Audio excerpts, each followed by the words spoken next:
As a Christian, and as a person that has many Jewish friends and my experiences as a young boy, I have a great love of the Jewish people.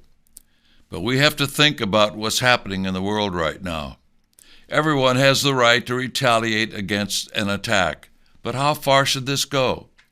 War clouds have gathered, and we are under a lot of pressure to go to war in the Middle East without most people thinking through the ramifications. First, are you willing to go to war with Biden at the helm? Every move by his administration has been designed to weaken our country and military. We, the United States government, has been financing both friends and our enemies for years. A few billion here, a few billion there. The Middle East can be complicated, but it can be quickly unraveled by looking at the terrorist network. The origin of Hamas is not Iran, it is Russia.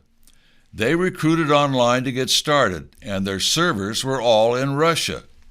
Russia has a long history of supporting terrorists through supplying arms and training. Leonid Brezhnev, as leader of the Soviet Union, said that they could build communism by using Islam.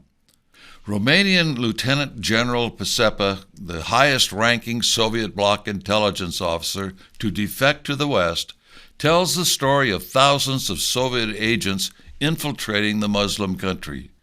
He documents how Russia and its surrogates were behind terrorist organizations.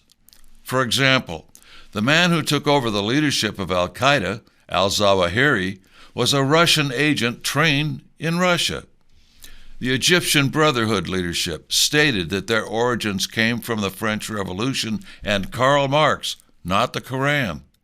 In America, former leaders of the communist organizations from the 1960s and 1970s, such as the Black Panthers, segued into becoming Muslim leaders, such as Stokely Carmichael and H. Rap Brown. Are you beginning to get the point? Muslim terrorism is communist-inspired. Plus, America's track record is not particularly good in the Middle East. We are being pointed in the wrong direction as to whom we should fight. Members of Congress are asking how American weaponry got into Gaza. It's quite simple. It's called Afghanistan, where Biden left billions of dollars of military equipment in a radical Muslim country. In the last 2 years, they've been shipping it all over the world. War may well be on American soil for the first time since the War of 1812 due to the infiltration of military-aged Chinese and Russians who have illegally entered our country as well as terrorists. According to retired Colonel Douglas McGregor on Tucker Carlson on episode 33 recently, Hezbollah is alive and well in Mexico. Do you honestly think the millions crossing our borders from all over the Muslim world and China are here seeking employment? Think about what they can do in a real shooting war. Demonstrations of anti-Semites across America glorifying murder and torture in Israel gives you a clue of the influence in our cities as a result of communist fronts and the public schools. How many of these groups would participate in disruption and terrorist activities during a war?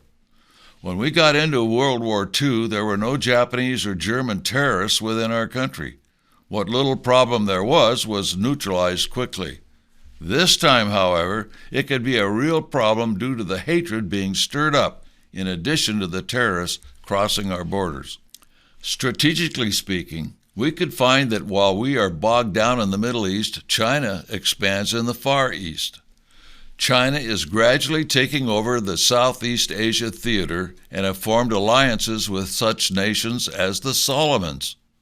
You may recall the strategic importance of these islands and the important role they played in World War II with the Japanese. The battles on Guadalcanal and Bougainville were only two of the more famous battles in the area during the war. My stepfather participated in both. We do not have the capability to fight everywhere at once. We don't even have the arsenal with which to do so, since we have already given much of it away to the Ukraine and Israel. We do not even have the capability to keep up with the manufacturing of artillery shells that the Ukrainians use every day, let alone for Israel and ourselves. Even if we did have the supplies to arm and rearm our military, the communist countries already controlled 3 out of the 5 major shipping choke points, and the Suez Canal could be blocked with 1 bomb.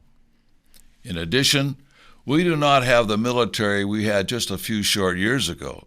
It's gone woke at the top, and the numbers have been depleted with recruitment way down. Then, of course, we have a controlled media and a swamp in Washington. Are they on the side of a constitutional America? I think not. And they will use a war to clamp down even more on conservatives and legitimate dissent.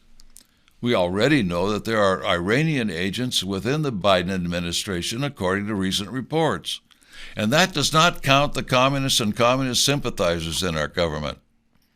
If you look at the moves by this administration, from the depletion of our oil reserves and the shutting down of oil production and pipelines to the open borders, the monies sent to both sides to arm themselves against each other, and so much more, it's obvious that there's a plan to get us into a war.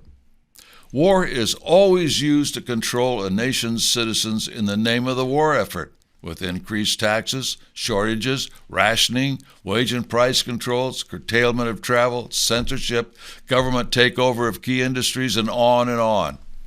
And you wonder why we're not so keen on doing things which gets us into wars. You might keep these things in mind when discussing current events with people who want to follow a senator like Lindsey Graham, who's so eager to get us into war. His solution to everything is war. Finally, I strongly recommend that you access episode 33 of Tucker Carlson.